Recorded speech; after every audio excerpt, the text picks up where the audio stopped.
So if we have a 2% conversion rate, that's 1 out of 50, right? So that means I need 50 clicks to get a conversion. And if I'm paying $1 per click, that's $50 CPA.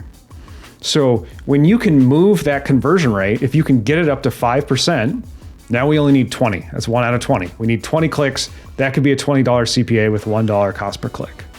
If we could get it to 10% with a really nice pre-sale, sales page or landing page, we only need 10 clicks. All right. Hey, everybody. I am here today with Eagan Heath, and I'm super excited to talk to him. He's actually in the unique position of having previously owned and sold an e-commerce business, and now he's on the agency side. So kind of a unique perspective of getting both sides of the coin there.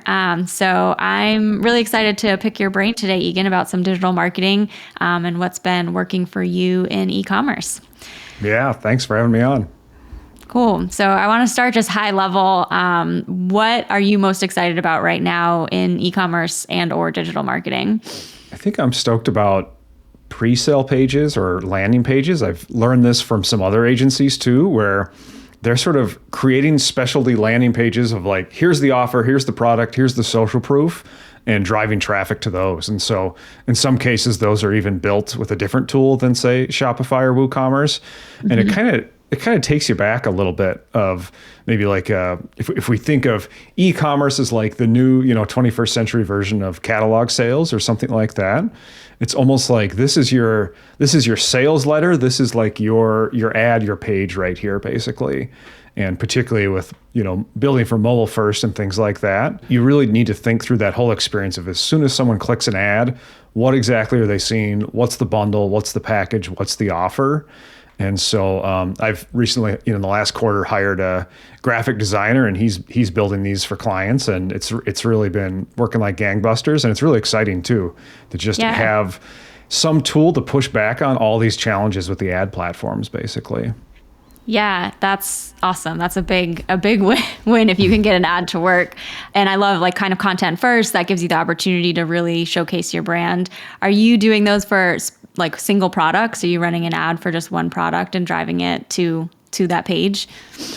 In some cases, yeah. And I think in general, in terms of strategy, like you need a certain average order value. You need a certain profit margin. You need something to work with to be able to make that cost per acquisition, that CPA. And so really thinking through like, what are we advertising? What is the offer? So we've got a client now where they're selling, collectible gold and silver coins. And so, sometimes that intro offer is just maybe a single silver coin, but really to start getting that higher average order value, it's sort of this 3-coin set. We've got different ones from different countries. Each country has a different mint where they've kind of got their own, we've got the eagles and China has the panda bear and things like that. And so to sort of put together a collection and say, here's the deal on this collection. And that seems to be working really well. And I think there is that piece of, if it is just a single product, that's okay. But whatever you can do to just raise that average order value, raise that perceived value, make it a clear offer, again, which is sort of old school 20th century direct response advertising and marketing. I think we're back to that. Yeah, I think a lot of people are saying just kind of back to the roots right now. Do you have a favorite tool that you're using to create those landing pages? We're still trying different things. Strangely enough, we use lead pages, which is more, on the service business side. Sometimes it's let's get people to opt into a list for an offer or some free guide, and then the next page is, hey, shop these, products and things like that. In other cases, we are using the content management system, and honestly, sometimes just using CSS styling to just hide the header. That's something I've taken seriously from tools like lead pages, but also ClickFunnels and kind of the other funnel building tools. I think there's a lot of intelligence, Unbounce, all those. I like to go back and look at their homepages of, this is their bread and butter. This is what they do. These are landing page CRO type companies. And I just want to see what's the headline, what's the call to action. Is there a video on the right or left? they're just incredibly simple compared to what sites used to look like. And so I have to think there's quite a bit of testing that goes into their pages. Say. That they're testing, so you can kind of learn from that. Yeah. So I think you need to learn from the best and kind of absorb lessons from, however many split tests they've run to get to that. And so, I think we're still feeling out what's the best tool to do this for Shopify and WooCommerce sites, but ultimately that's the end result is very clean page. And the thing that is very difficult is forcing yourself to leave the user only one option. Like there is one thing to do on this page. There's no top menu to go get lost in. There's no shop the collection necessarily. You can try things like that, but even sometimes there's sort of the secondary call to action of, learn more versus shop now. I think it's all worth testing, but I try to push my team and push my designer on I always say like George Jetson, like the joke in the Jetsons was in the future, the only thing we do at work is we just push one big old red button. And it's like, I want the user to be George Jetson. Like, here's a big button. Here's what you do. That's a good, I mean, and it's playing the long game too. I think if you know that whatever you're putting on that offer or whatever that product is your tried and true best thing that you can put forward as a brand, and you bring a customer in on that, then most likely they'll come back to see what else you have if you're doing a good job with your funnel in that sense. So cool. That's a nice win. Yeah, that's a good point. And that's something I really learned from Austin and brand growth experts too, is the first sale is just the beginning, and then, Klaviyo and other tools to increase lifetime value. So I tell clients, if that first purchase is break even, that can still be a win if they come back for more and we get profitable purchases through Klaviyo. So that's really worth thinking about. Yeah. Let's talk about retention for a little bit. Cause I think just in the last year or 2 years, as people have just really, it's been a wild ride. I think we can say that. We won't get too deep into it, but we all know why. And I think like so many brands just saw this massive growth by acquiring new customers, largely by using Facebook as the tool to do that. And as, Facebook performance has declined for most of us, and it's just become more expensive and harder to acquire customers. I know a lot of our clients are like, that was all we were doing. Like we were just ignoring the retention side of things and didn't really have a foundation. They would send out campaigns and emails, but I think people are working harder to make up for that now that the acquisition isn't as strong. So kind of thinking about that, what are some of the like low-hanging fruit or things that people can get after from a retention standpoint that you see a lot of people either not doing or failing at? Yeah, and we should have Chris from my team's our Klaviyo expert, and he's done the trainings with Austin, so we dig into all that. And really, it's kind of those initial flows that are recommended, the flows that Austin teaches in the membership. Those are huge. A lot of those are kind of recommended out of the box by Klaviyo, and then you obviously need to personalize them, make them match your brand, and things like that. I'm absolutely astounded at the power of, was it called browse abandonment?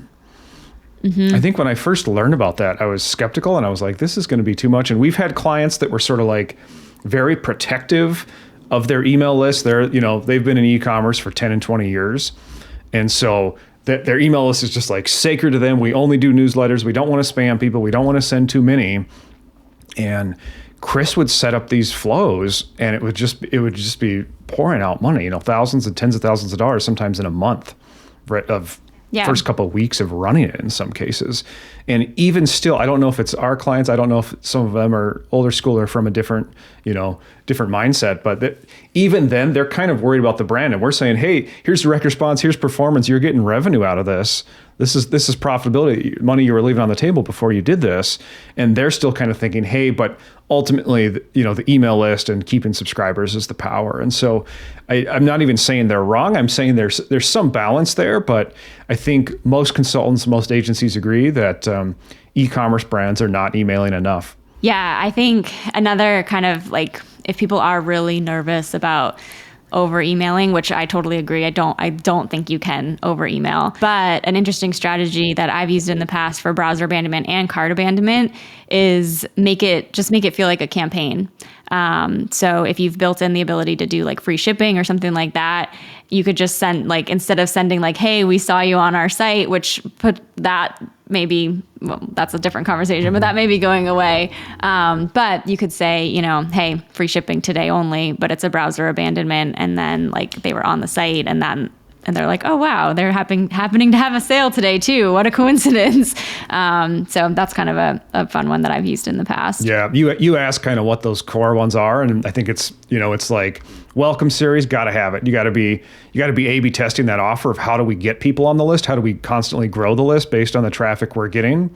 How do we, get more sales, get more engagement out of that welcome series? And, again, run A/B tests within that, cart abandonment, browse abandonment, win back, VIP, all of those flows like contain gold within them, and set them up and continue to test them. And I think that's how you win on that front. We're just starting our journey on helping clients with SMS, so I don't have a lot to report on that, but I'm watching the the membership and the podcast, listening to the podcast closely for whatever's working there, because it's obvious that inboxes are really filling up. And so like you said, you can email more because people are not opening every one of your emails either.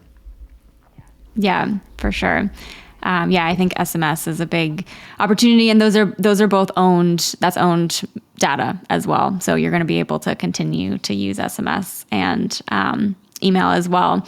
So when you're looking at one of your clients and kind of figuring out what their marketing mix should be, do you have a ratio that you like to see kind of split between acquisition and retention? And I know that's going to vary by the type of brand that it is and potentially even like where their revenue numbers are, but is there sort of a standard that you like to see between even just add dollars towards acquisition and towards retention? Yeah, that's pretty interesting. I can tell a little story about that. We were even, and this is, some people would say this is almost incompetence or something, or just like malpractice, but we would come in and just people had not been remarketing. And so we would do even 50-50 remarketing and top of funnel, or we'll say middle of funnel, bottom of funnels, 50%, prospecting 50%. I think people who've been in the game, or people who are working when Facebook was really working, might say that's totally malpractice. You shouldn't be doing that. And certainly with some clients, as we did more and more top of funnel, it would trickle down and raise the sales, because you need to be reaching new people within that. So that makes sense. From our perspective within our agency, we're doing paid search, we're doing paid social, we're doing email automation.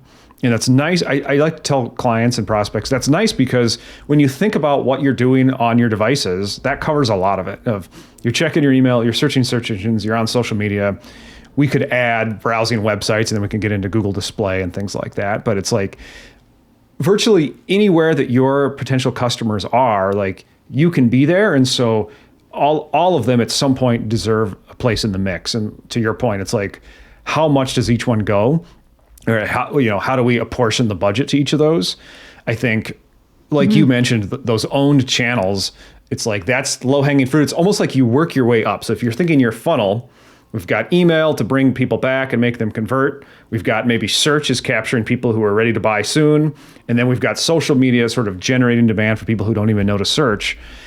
Work bottom up in your funnel. And so get those flows in place, get your pop-up in place, get your offer and your emails going, and then get those buy type keywords going, let's say in Google Shopping, maybe Google Search. And then, and this can depend too, like maybe you start with Facebook, maybe we're starting top of funnel if we know we need to generate demand, but your spend is not the best spent if you're just, if you're focusing 75% plus budget on top of funnel and you don't have the conversion rate to close, you're not getting people on the email list, you're not converting lower down in the funnel. So in general, I think we work bottom up, and that's kind of the sequence we set things up in. I would also argue just getting basic SEO in place, because we can talk about it, but your basic on-site optimization can impact your paid search as well. And so thinking through what are the phrases that people would search to potentially find our category pages or our product pages, that's really important. I fully realize I'm not giving you an answer on what's the number breakdown, but it really does. Yeah. It really does depend. And in general, you start with the low hanging fruit in each channel, and then you add. And for us, we're adding that top of funnel piece last, just because we want to plug as many holes in the bucket as we can first. Yeah, that makes complete sense, because there's nothing worse than if you have like a huge win on Facebook or any channel that you're bringing customers in, but then they get to your site and immediately bounce. Like you're just paying for nothing at that point. So yeah, it makes sense to start with that low hanging fruit at the bottom. Can I there. ask sorry to interrupt you. Can I ask a little bit on what do you guys see, or how do you think about that? Let's say it's just paid social. Is there kind of a proportion of what's top of funnel versus what's remarketing? Yeah, I mean, I think it really depends on where you are in your brand. I think if you are, just starting out, a larger like a 50-50 split, maybe. I think it depends on where you're spending that money, but potentially maybe a 50-50 split, just to kind of make sure that you aren't just completely ignoring your customers once they're coming in. I think once you've built out your funnel, you know that you have the traffic coming to the site, you're converting. I think maybe like a 70-30 or even 80-20 makes sense, because the other thing, if you're speaking specifically about ad dollars, because really you should be able to retain customers with things like email marketing that you're not necessarily spending ad dollars on. So you can kind of focus your marketing spend on that top of funnel acquisition. And then hopefully like you have a loyalty program or a really, the solid email funnel or whatever it is that you're retaining customers with, which shouldn't necessarily be coming out of your ad spend budget. So you can kind of push more towards acquisition at that point is how I would look at it. But I think in the beginning when you're starting, definitely do both. Don't just focus on acquiring new customers, because I think what we've all learned as Facebook has declined is if you don't have a solid retention strategy, your business is very quickly going to decline if you're only relying on new customers for revenue. Cool. So I talk about Facebook for a second while we're on the topic of it. I think probably the biggest learning that most of us have had in the last year is that we put too many eggs in the Facebook basket and we need to diversify our marketing channels a little bit. That can be really hard when you're a small team. Like for these big brands, obviously it's very easy to just throw money and test at anything. But when you're a small team, maybe even you are the marketing team yourself and the founder, what are the opportunities that you would focus on if you were in that situation, or kind of like what are you seeing as the optimal channel mix for somebody that just doesn't have a lot of time or resources to be testing everything right now? Yeah, that's a good question. I think if you're in a position to capture demand, look seriously at Google Shopping, or if you've kind of been haphazardly doing it, look more seriously at it. And that's still challenging. If we really need to generate demand, then that's not the place to go. But if this is something that people are searching for, it makes sense. You get that visual ad right at the top of the Google results. In general, we're kind of seeing the SEO results are getting shoved down farther and farther. And so between search and shopping, that's what people see, particularly on mobile, but even on desktop, sometimes you have to scroll just to see an SEO result. And so if there's any place at all to capture existing demand, start with Google Shopping, really get your feed set up, and your page is optimized around those phrases that people are searching. So it's kind of like, your keyword research, your pages are ready to convert, and let's show people a little image in the Google result page and get them going. Another piece that's kind of interesting is search ads have an extension now for images. And so Google is kind of at their own discretion of when they will show, whichever extensions you set up. But in general, extensions like, you can do call outs of just get yourself some more text to kind of make this, encourage people to click, encourage the right people to click. If you can get the review markup, that's huge. But even, and then for people who are if they take phone calls, we'll encourage people, hey, if people can just call you right from the Google ad, why not do it if indeed you take orders that way? And then just this little ad piece, like each Google extension you add to your search campaigns are giving you more real estate. And so again, all this is assuming there's some existing demand that you can capture in search. But if there's ways to take up more and more of that results page, and it could be a combination of shopping and search. So I think that makes a lot of sense. The other piece where I think there's a lot of experimentation to do, and what I'm looking at in the next, let's call it 3 to 5 years, is certainly YouTube is just, it's important to remember the logic of advertising on YouTube. Yes, we're thinking TV ad, if TV is 20th century, YouTube is 21st century, but the logic is a little different, and it's worth just thinking through. is if people skip before 30 seconds, your ad was free. It didn't cost you anything to run that, right? And so, yeah. And then if they make it to that 30-second mark, we're seeing cost per views in the 5 to 10 cents. And so if diversifying into top of funnel, we need to generate demand. If we're saying Facebook isn't working anymore, we need a new Facebook and Instagram, basically. Look hard at YouTube. Get serious about the creative and realize the videos that you shoot for that is we're not just repurposing the video we have on the homepage. It's like there's an art and a science to creating a good YouTube ad. And I think that's going to become more and more important. And if it's something where you need to educate, something where you need to teach, there's a lot of opportunity there. And it's that combination of, okay, we can be visual, we can be video, we can be top of funnel, and some of the targeting can be based on what did people search recently? What did they browse recently? What YouTube video are they watching right now? What channels, have they watched in the past? Obviously, there's remarketing and all of those options in there as well.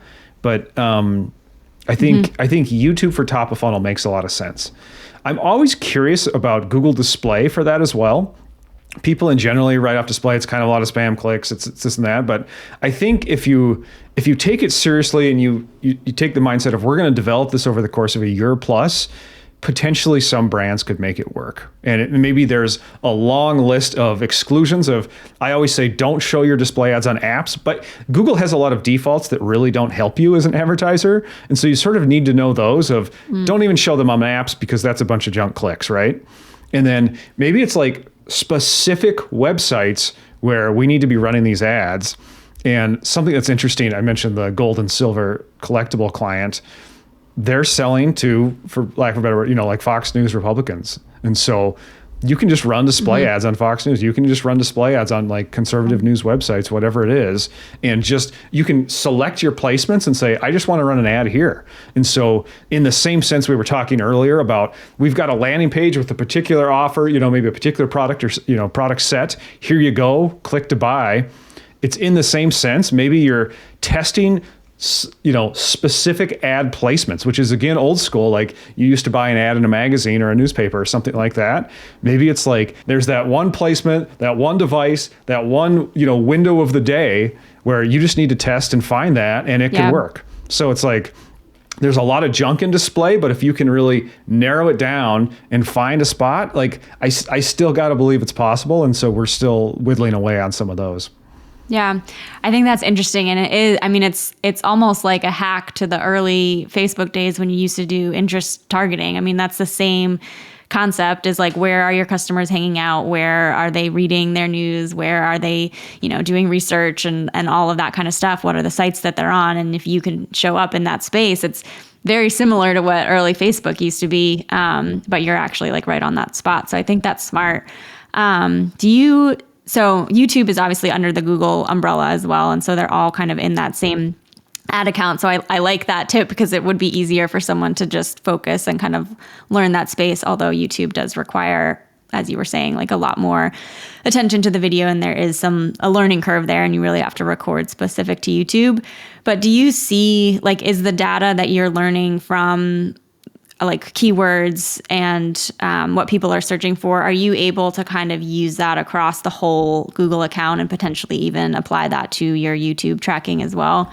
Yeah, that's a great question. And that's something that's kind of been a hack for us that we love to set up for clients. We still have some legacy clients that are service businesses. So we've kind of been a mix as an agency. We've still got clients that are maybe local service businesses. And then we've got all these e-commerce clients. And right away I say, okay, we do keyword research. That's one of the first steps we do with a client, right? And so what do we want to target for SEO? What do we want to target for Google Shopping and search?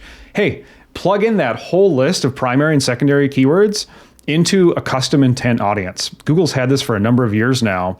And what that basically means is Google knows what people have been searching for. And so they've had in-market audiences. So it's like, again, if I'm an SEO and SEM agency, that's nice. I can just click, people who are looking for SEO and SEM services. That's awesome.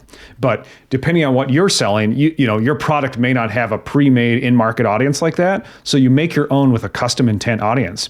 You can actually plug in URLs and keywords in there. So potentially, clients often ask like, hey, how do we advertise people who are checking out against people who are checking out our competitors? And the answer is Google can do it. If if you have some major competitors who have big e-commerce sites, you could just plug those URLs in your custom intent audience, and theoretically you could be showing ads to people who are considering their products. And so that combination of here's the keyword research, let's see what we can do top of funnel with display and with YouTube. That's one of the first things I like to set up. It's like remarketing definitely, but to get some top of funnel, let's see if we can kind of build our own custom intent or in-market audience. I think it's really worth, brand marketers familiarize themselves with that targeting that's possible in Google, because there really is a lot there. Yeah. And are you seeing impacts from the iOS update, the various updates that they've made? Has it really impacted this, or is this strategy in the clear? Yeah, good question. For now. That's something I've been a little confused about with this whole thing, is because we run Google and Facebook ads for clients, right? And so on the Facebook side, absolutely, like you just don't see the ROAS you used to. Everybody knows that. With Google, it's been more complicated. It's not been the same disaster, and even the attribution in the data, we're not seeing the same effects there. And so I think there's hope in that respect. Is that what you're asking? Yeah. I mean, I think that, none of us really know what's to come with this, but yeah, I mean, it is interesting. And I think, like, obviously with the putting, like what you were talking about being on specific sites, that's not really going to be impacted because you're selecting what site you go on. So that's interesting. That could be a reason alone to start testing more Google ads. So I know you have a membership or a training coming up in the membership on Google Shopping that will go really deep into this. So we won't go too far here, but I do want to ask a couple questions about it, because I feel like it's something that it might be something that people just kind of turn on and don't think about at all. And I'm sure there's much more strategy that goes into it. And I think I actually just saw this morning, like reading a report that like 80% of customers will research online before they buy something. And that's usually Google that they're going to. And I know personally, when I'm looking to buy something, I click on that shopping tab and kind of see what's in there. So what do you think? What are some of the things or misconceptions that people have about Google Shopping where they may get things wrong as they start to approach it? Yeah, great question, and that's a good way to frame it up too. Of hey, these are visual ads. This is where people are shopping, right? This is their middle of funnel or even lower. They're looking. They're probably going to buy depending on the keyword they typed in, especially if it's buy Nike shoes, buy the specific type of Nike shoe, something like that, right? Mm-hmm. So that thing you said about, okay, people just kind of set it up, it runs, seems like it's working. I think that's the biggest one, is anytime you're setting up any campaign, but particularly in search or, PPC, there's going to be a learning and an optimization period. And so get ready for that. And as with so many other things, the thing that I find frustrating in Google, I don't necessarily find this to be the case with Facebook ads, but in Google, they kind of hide a lot of the options and try to make, because there's so many options, they're trying to make it easy for advertisers. And in doing so, they're hiding a lot of the levers that drive results. Mm-hmm. And so one of the things they drive you into is smart shopping. And if a Google rep is calling you, which if you're advertising on Google, they probably are, they're going to drive you toward as much automation, as much of that as possible. And I, in the time I've been doing this, Google's automation has absolutely gotten better, but most PPC experts I talk to and in our agency, our take is it's not time to do smart shopping. And there's a couple reasons for that. So when you do smart shopping, you're kind of like, Google, take it over, just handle it. Like, advertise my products, do whatever, let me know how that goes. And the problem with that is, as in many sort of campaigns that we see for clients, it's just a total mix. So we were talking earlier about top of funnel, bottom of funnel. You don't want to mix those. You want to have a separate budget for those. You want to see what's going on, right? And so if someone Googles your brand name, whether you want to bid on your own brand name or not is sort of a strategy call of like, are your competitors bidding against you or not? But that's a separate campaign in my mind. So that doesn't belong with your other campaigns. That's going to have a totally different conversion rate. It's going to have a different ROAS. Your ROAS is going to look awesome in smart shopping because they're mixing in branded search, and guess what else? They're mixing in remarketing. So Yeah. smart shopping is doing branded search and remarketing and maybe some top of funnel in there and saying, hey, you got a 16 ROAS, great job. And you're like, wow, that's pretty good. We should pump that harder. But it's like, no, you're paying for your own brand name that you've already built up. You're paying for remarketing. It's all just a mix, and you cannot get the keywords that you really need to add negative keywords. So you don't even know what you're showing up for with top of funnel. So as you can tell, I'm passionate about this. Like most people who know, most people who know what they're doing with this will say, hey, yeah, it looks great, but it's a black box and you don't know what's going on. And really it's not driving the results you think it is. So go for the full on, do standard shopping, and take a few weeks, take a few months to learn and see what keywords are coming in, add your negative keywords, break out your products that way. That's really important. There's going to be a learning period, and it may not be profitable out of the gates, but we want to work toward making it profitable. Then we want to work toward scaling it. Yeah. Do you know, like off the top of your head, if it's like a client example of someone who kind of came in at zero, what type of lift they were able to see from an optimized and really well played Google Shopping strategy? Yeah, I'll talk a little bit about ROAS if I can, which, by the way, I think it's called if you're confused in Google, it's called conversion value over cost. There's no ROAS. ROAS is in Google Analytics if you have eCommerce Analytics set up, which you should. But in Google, it's a different column. So if you're confused, that's the column you're looking for. It's not out of range at all for us to get clients to 3 to 5x on return on ad spend. And in some cases, we have some who are in the 5 to 10 range.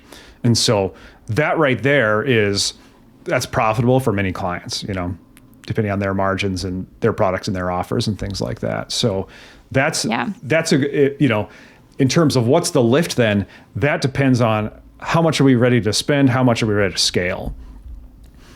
And is that largely, it's really middle funnel. You're not using it as an acquisition strategy, or are you?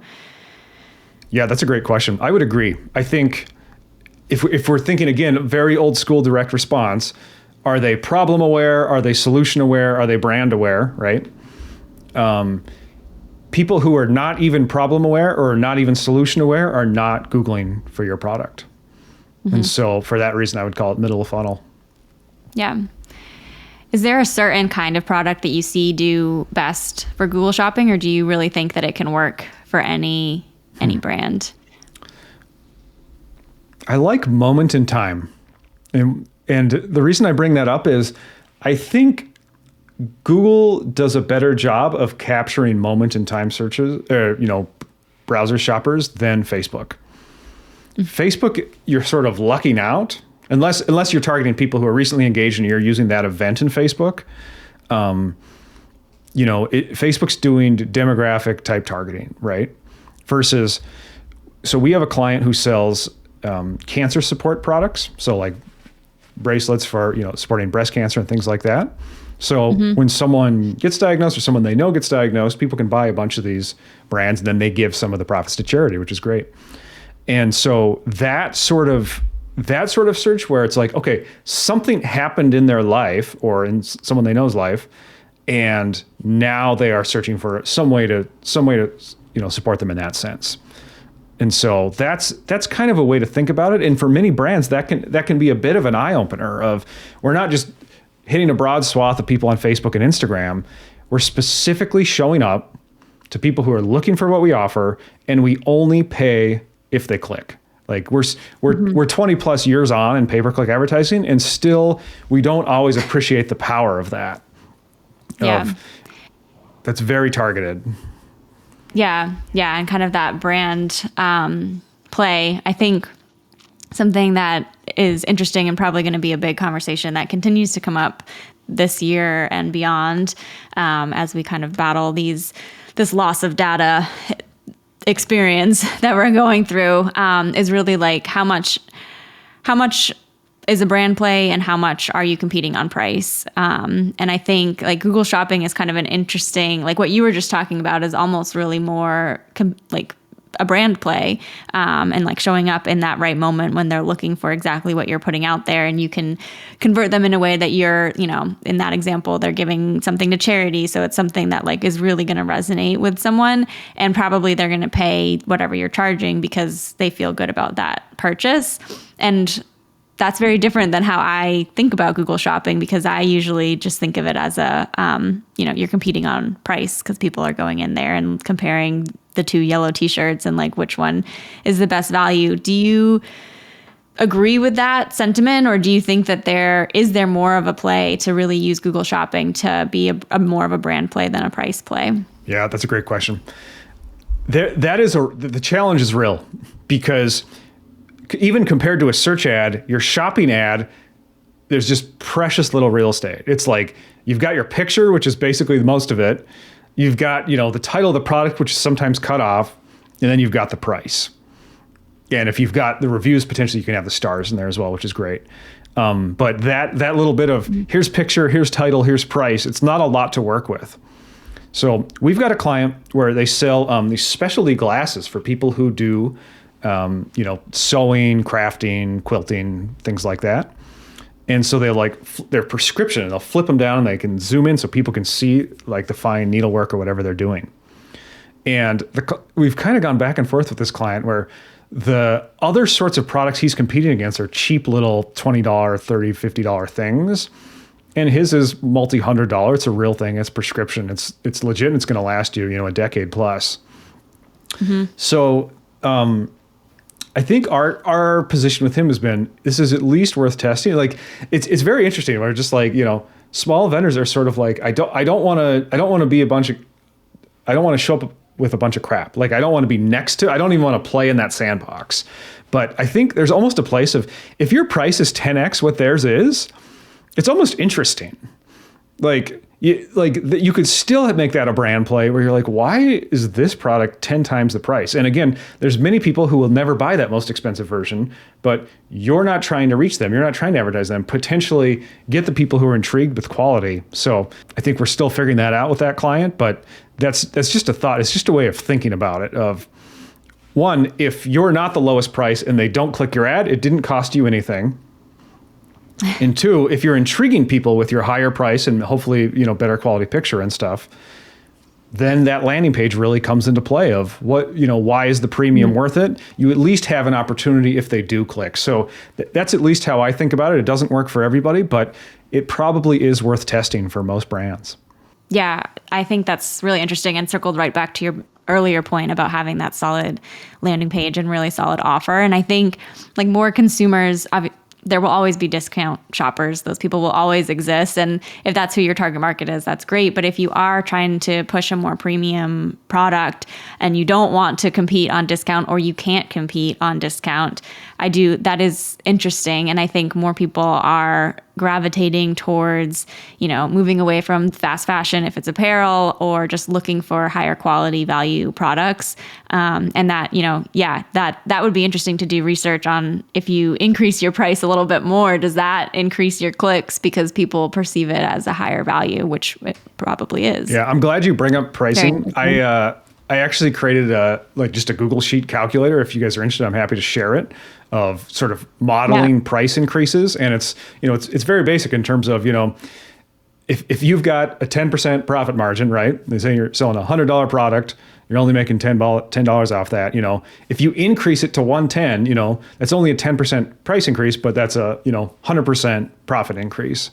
And so just that basic logic of, you know, what is marketing? We've kind of, for years with, you know, we had a nice little run on Facebook. And so we just thought, we're reaching new people, it's cheaper, CPAs are low, whatever. But we're kind of back to some of the 4 Ps of marketing, and one of them is price. And so that's worth looking at. That's why I mentioned average order value at the beginning, and sort of your margins and things like that, where if you want to advertise in this environment, and if you want to get customers that way, you need to have meat on the bone to work with.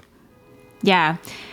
Yeah, and I think just with everything happening on the supply and demand and fulfillment, like a lot of people are talking about how do you raise prices, in a smart way. And that's definitely a strategy. So yeah, if you're open to sharing that, we can throw it in the show notes so people can access that. Yeah, awesome. Happy to do it. The New York Times just reported in January, we hit 7.5% inflation. So it's like your prices should be going up at least that much. And probably there's an argument for more if you haven't touched them in years. Yeah, for sure. And I think don't be scared. People will continue. If you have a good retention strategy and you have loyal customers, they're going to stick with you through that.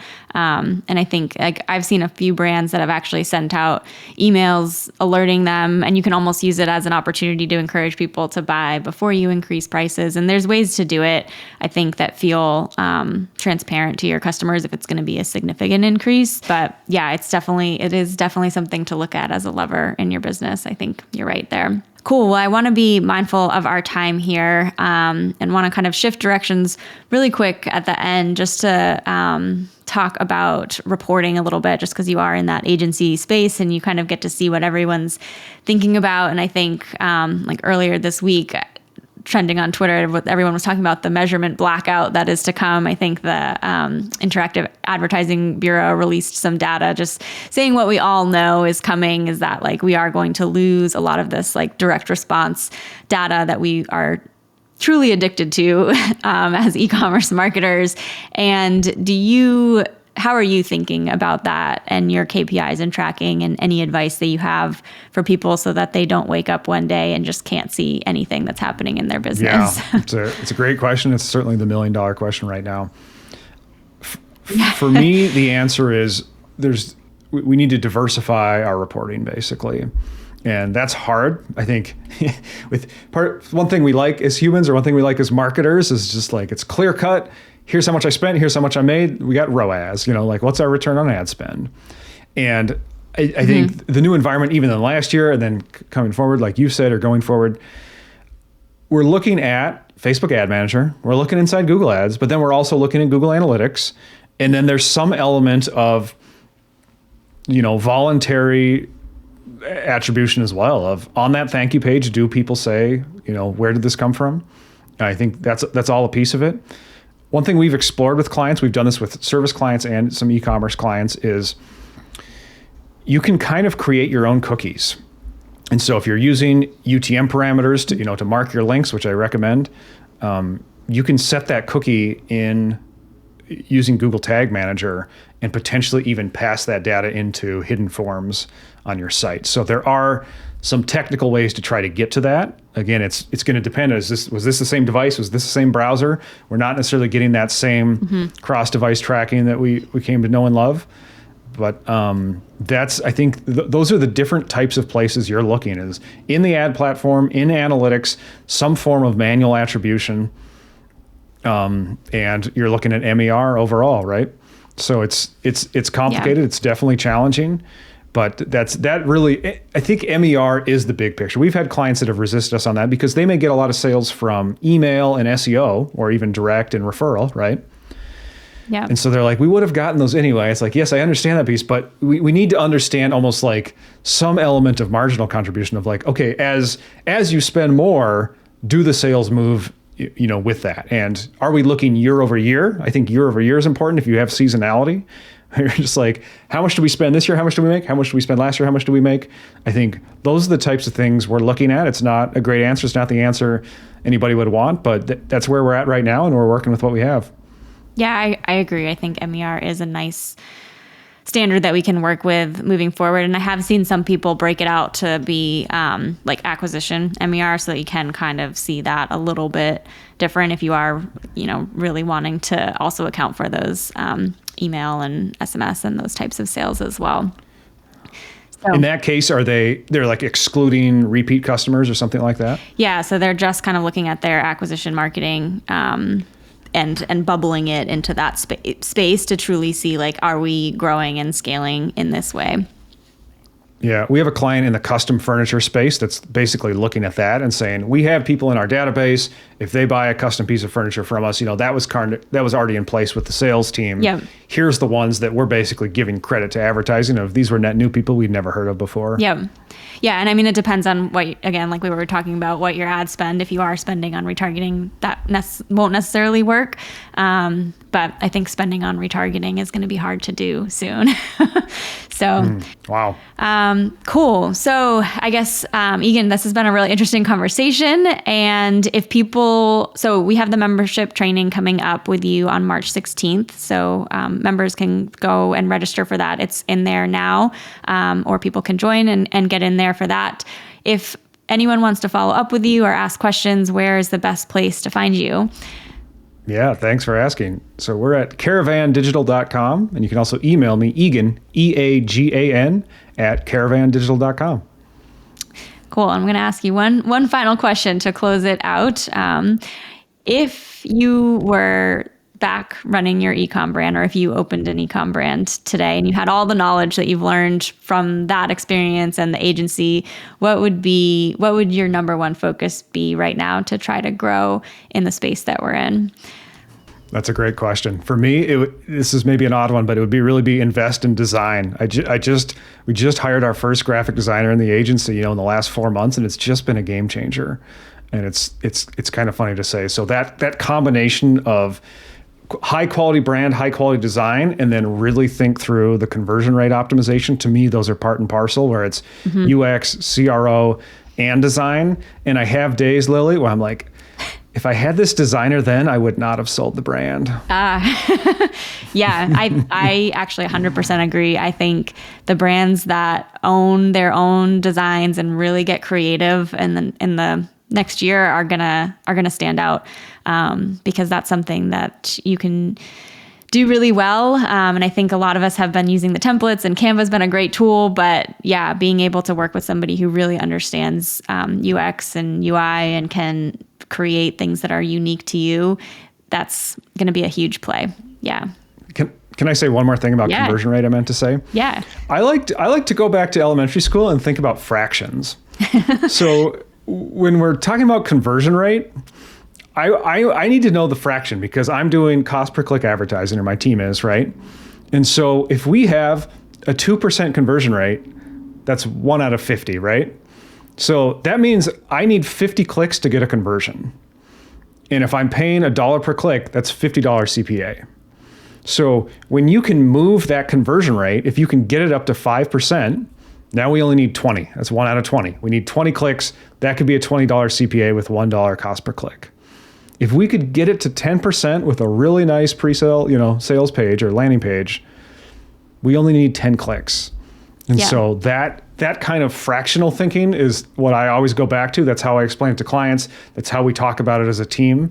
And so it's just going to become more and more important to have higher and higher conversion rates on your site. Yeah, for sure. And keeping it simple, I think, is important. So I like that. Go back to elementary school math.